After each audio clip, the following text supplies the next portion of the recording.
Bonjour à toi, chers zappeurs, bienvenue dans le monde fantastique du cinéma, des séries télé et de la musique. Hier soir, je suis allé voir le film Knock at the Cabin et ce sera donc l'objet de mon numéro 7 de Zappa Show. Knock at the Cabin est un film réalisé par M. Night Shyamalan qui a réalisé entre autres le très bon Old selon moi, mais aussi Le Village, Sixième Sens et Signe.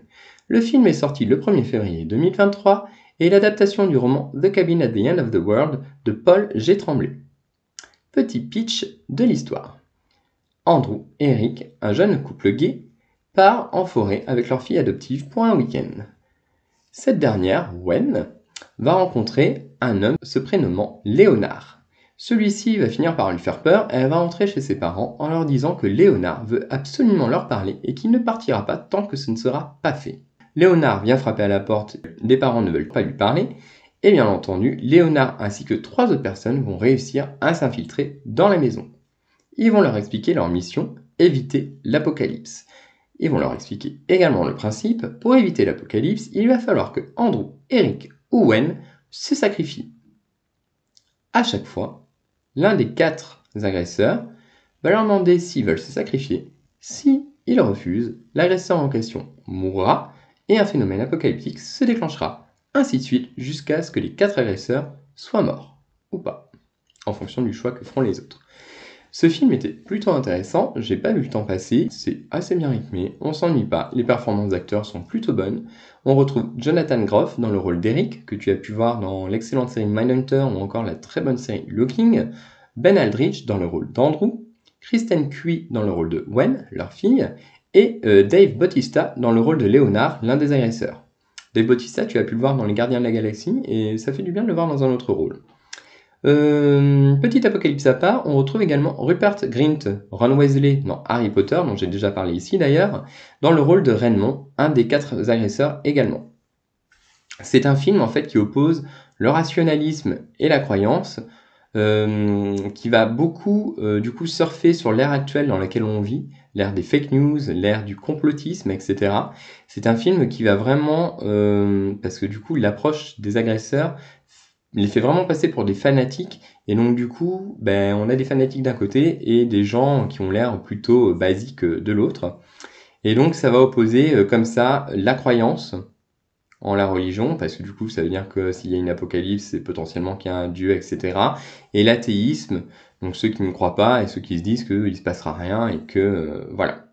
Et ça va opposer également la réalité versus les coïncidences, parce que pour le premier, par exemple, la première fois que l'un des 4 agresseurs va demander si le couple veut faire le sacrifice ultime, bien entendu, ils vont refuser, et donc un des 4 agresseurs va mourir, et un phénomène apocalyptique, entre guillemets, va se déclencher. Et donc, Andrew verra dans ce phénomène apocalyptique une coïncidence. Et plus le temps passera, plus Eric, son compagnon, se demandera si ce sont réellement des coïncidences ou s'il s'avère réellement que l'apocalypse est en train de se déclencher sous leurs yeux. Et j'aime beaucoup cette ambiguïté, même si je pense qu'au niveau de l'exécution, il y a un petit souci. Parce que moi, j'ai jamais réellement douté, en fait, des 4 agresseurs. C'est assez bizarre, mais j'aurais aimé quand même avoir plus le doute. Notamment, ça aurait pu prendre part parce qu'on constate assez rapidement que Andrew, avocat très basé sur les faits, etc., va toujours tout remettre en question. Alors que Eric, petit à petit, on sent qu'il va être en proie au doute. Et ça aurait été bien du coup qu'il y ait une réelle opposition entre ces 2 personnages pour justement faire monter le doute dans la tête du spectateur. Et je trouve que c'est pas très bien exploité, pas très bien mis en avant. Et pour ma part, j'ai pas vraiment eu le doute. Je me suis dit, en effet, ça m'a l'air plutôt réel. Et il y a un deuxième aspect qui m'a aussi pas mal gêné dans le film, c'est toujours dans l'exécution de l'histoire, en fait, dans l'écriture de l'histoire. En fait, on apprend que ces 4 agresseurs sont là donc pour convaincre Eric, Andrew et Wen de se sacrifier absolument pour sauver le monde. Et je trouve que leur approche est quand même assez violente. Enfin, tu vas aller demander à l'une de ces 3 personnes de mourir pour sauver le monde, et tu rentres dans leur maison par effraction.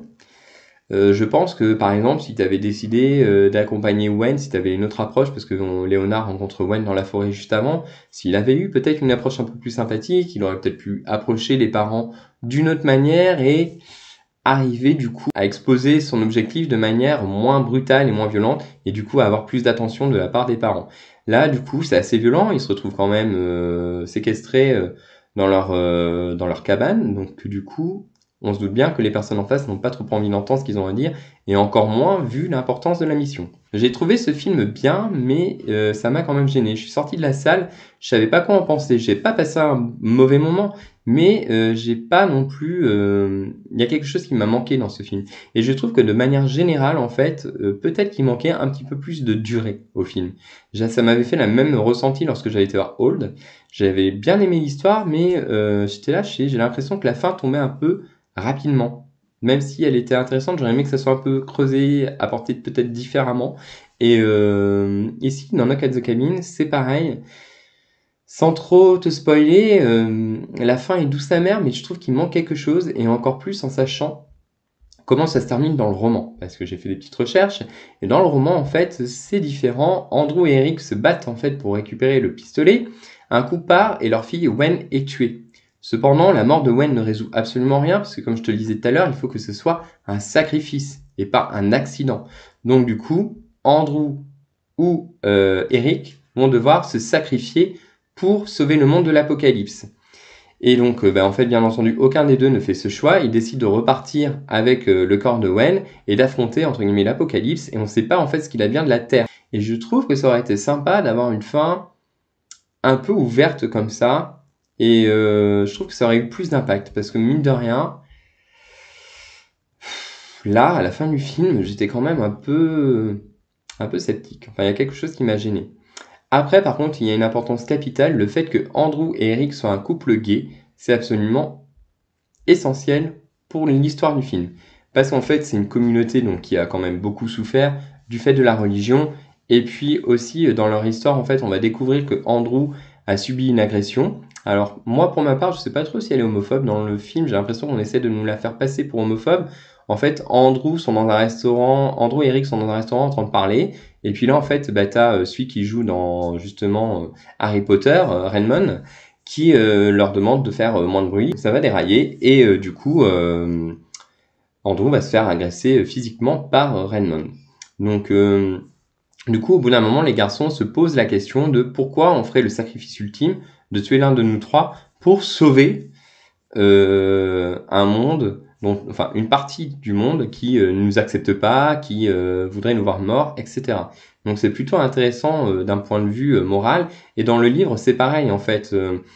Ils refusent a priori de se sacrifier une fois que leur fille adoptive est morte parce que ils estiment que pourquoi ils se sacrifieraient pour un dieu qui juge pas suffisant la mort d'une petite fille, et entre autres de leur petite fille.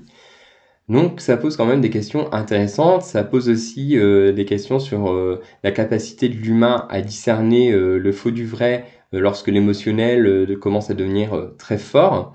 Et puis ça permet aussi de pointer le doigt sur tout ce qui est fake news, parce que c'est vrai que au début, le premier événement apocalyptique qui surgit, on peut avoir un petit doute. Moi j'en ai pas eu parce que sinon je me suis dit l'histoire serait peut-être pas forcément très intéressante si c'était du fake.